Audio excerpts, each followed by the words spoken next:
Assalamualaikum warahmatullahi wabarakatuh. Kenalkan nama saya Randy Judan Haira, berasal dari kelas SI 12. Nomor BP saya 22101152610503. Pada kesempatan kali ini, saya ingin menjelaskan kepada kalian semua mengenai konsep sistem informasi.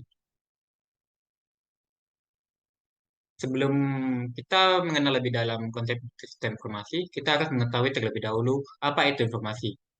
Informasi dibagi atas tiga untuk pengertiannya. Yang pertama, secara umum, informasi adalah data yang sudah diolah sehingga berguna untuk membantu membuat keputusan bagi si pengguna. Yang kedua, menurut KBBI, informasi adalah penerangan, pemberitahuan, kabar, atau berita tentang sesuatu. Ketiga, menurut para ahli. Menurut Bartsch and Starter, informasi adalah pengumpulan dan pengolahan data untuk memberikan pengetahuan atau keterangan.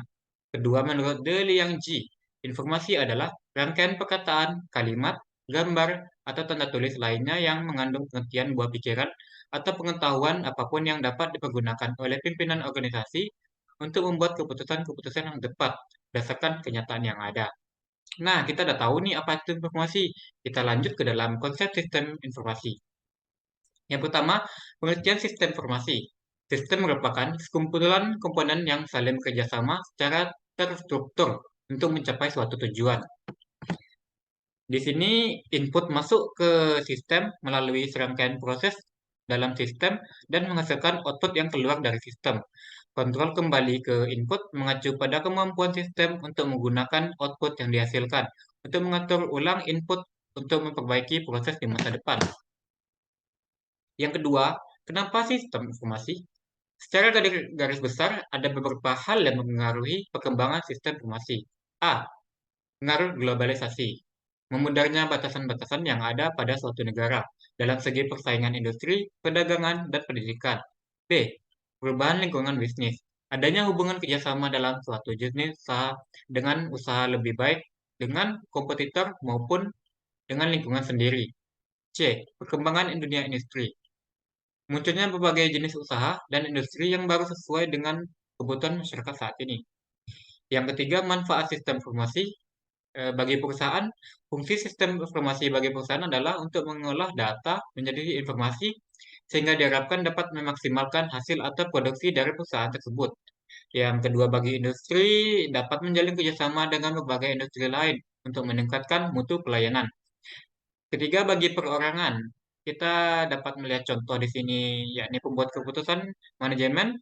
Jenis keputusan yang diambil menentukan harga jual produk dan menaikkan gaji karyawan. Informasi yang diperlukan biaya produksi dan biaya operasi perusahaan. Contoh lainnya kalian bisa lihat dalam PPT tersebut. Yang keempat, kriteria informasi. Untuk menciptakan informasi yang akurat, harus berawal dari data yang juga akurat dan tepat. Yang disebut dengan informasi yang akurat adalah informasi yang tepat waktu, lengkap, relevan, terpercaya, terverifikasi, mudah dipahami, dan mudah diperoleh. Kelima, proses di bidang sistem informasi. A. Sistem analis adalah orang yang bertugas menganalisa suatu sistem atau rancangan sistem. B. Perancang sistem. Bagian dalam perancangan suatu sistem biasanya bagian ini digabung dengan sistem analis. C. Programmer. Orang yang mewujudkan rancangan dari analis ke dalam sebuah bahasa pemrograman yang diaplikasikan ke komputer. Yang keenam, yang selanjutnya D. Admin database adalah bagian yang merancang atau mengupdate suatu data. Yang E. Dokumentasi, bagian untuk membackup data perusahaan. F. Ahli jaringan, merancang, merawat, dan mengolah jaringan.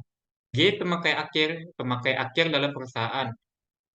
Yang keenam, menciptakan keunggulan kompetitif. Agar bisa memenangkan persaingan dan merebut pasar harus memiliki keunggulan yang kompetitif.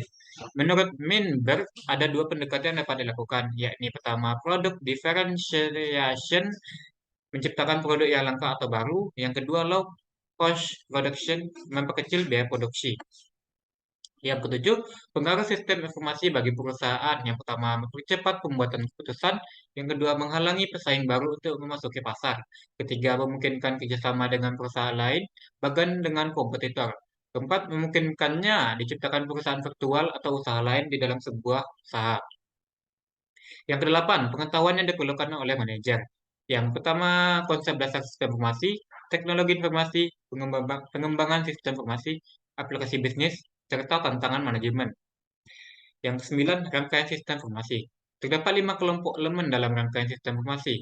Yang pertama ada business driver, yakni berbagai hal yang mempengaruhi proses bisnis yang dijalankan oleh perusahaan. Yang kedua ada teknologi driver, penyebab terjadinya perkembangan teknologi yang dimanfaatkan untuk membangun dan meningkatkan suatu industri. Yang ketiga ada player, yakni para pekerja atau orang bertugas dalam menjalankan informasi tersebut. Yang keempat ada proses, berbagai metode dan tahapan untuk membangun informasi tersebut. Yang kelima ada produk, yakni informasi yang dibutuhkan oleh perusahaan untuk mempercepat pembuatan keputusan. 10. Jenis-jenis informasi. Jenis informasi terbagi atas absolute information, yakni merupakan pohon informasi, yaitu jenis informasi yang disajikan dengan suatu jaminan dan tidak membutuhkan penjelasan lebih lanjut. Yang kedua ada substitutional informasi, yakni jenis informasi yang merujuk pada kasus di mana konsep informasi digunakan untuk sejumlah informasi. Dalam pengertian informasi kadang-kala diganti dengan istilah komunikasi. Yang ketiga, philosophic information, yakni jenis informasi yang berkaitan dengan konsep-konsep yang menghubungkan informasi pada pengetahuan dan kebijakan. Yang keempat ada subjective information, yakni jenis informasi yang berkaitan dengan perasaan dan informasi manusia. Kehadiran informasi ini bergantung pada orang yang menjanjikannya. Yang kelima ada object information, yakni jenis informasi yang merujuk pada kritik logis informasi-informasi tertentu. Terus ada cultural information, ya, di informasi yang memberikan tekanan pada dimensi kultural. Baiklah, sekian hasil dari presentasi saya. Jika ada kata-kata yang salah, mohon dimaafkan. Saya akhiri dengan wabillahi taufiq walhidayah. Wassalamualaikum warahmatullahi wabarakatuh.